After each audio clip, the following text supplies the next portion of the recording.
On est très content d'avoir cette nouvelle chaire de recherche-là. Ça va nous permettre de travailler sur des besoins en amont, des besoins industriels. Cette chaire de recherche elle va permettre de consolider les liens qui sont déjà forts entre l'Université de Sherbrooke et le CDMI. De plus en plus, les défis de la société et de l'humanité en général vont devoir passer par des solutions technologiques. Pour être capable de développer des solutions technologiques de façon efficace, il faut qu'il y ait un arrimage très clair entre le milieu de la formation, le milieu de la connaissance et l'industrie. Le but de la chaire, c'est de développer ou de mettre en place des projets de recherche en microfabrication et intégration.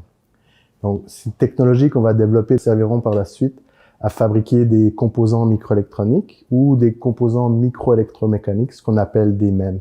Il y a aussi des projets qui vont nous permettre de faire le pont entre la microfabrication et l'assemblage. Pour être plus concret, on pourrait faire une analogie avec les Legos, en fait. Dans une boîte de Lego, la couleur des Legos, en fait, c'est les matériaux microélectroniques.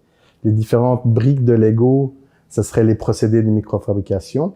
Et le fait de mettre ces briques de Lego ensemble pour fabriquer une voiture, par exemple, c'est l'intégration système. Aussi, à la chaire, on a ajouté un volet très intéressant qui est le volet éco-responsable. On amène ce volet-là dans les technologies de la microélectronique parce qu'on veut être capable de mettre sur le marché ou de rendre disponibles des procédés qui sont plus, je dirais, avantageux pour l'environnement. Mon rôle, en fait, c'est de participer pour développer des technologies innovantes.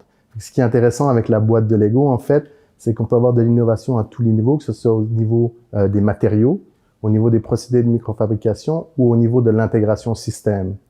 Donc nous, ce qu'on veut faire, en fait, c'est avoir des briques qui sont uniques, qu'on pourrait proposer par la suite aux partenaires du CDMI pour qu'ils puissent l'intégrer dans leurs produits microélectroniques. J'ai intégré l'Université de Sherbrooke et principalement l'équipe du professeur Serge Ekofe pour un doctorat en génie électrique. Le but, c'est vraiment de fabriquer un interrupteur microscopique pour contrôler le passage d'un signal haute fréquence.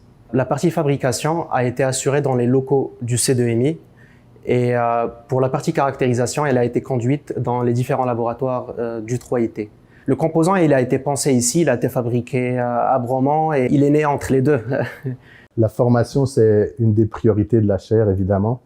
Donc ici, on parle de la formation du personnel hautement qualifié. Pouvoir accéder au C2MI, au 3IT vient avec un grand nombre d'avantages.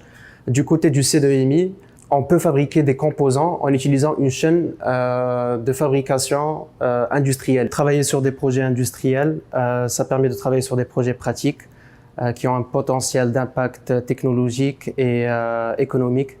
Et ça permet aussi aux étudiants de mieux comprendre les besoins en industrie et d'orienter leurs travaux de recherche et aussi leur carrière en conséquence. En bref, cette nouvelle chaire va nous permettre de mettre plus de temps et d'énergie à améliorer plusieurs facettes de notre quotidien.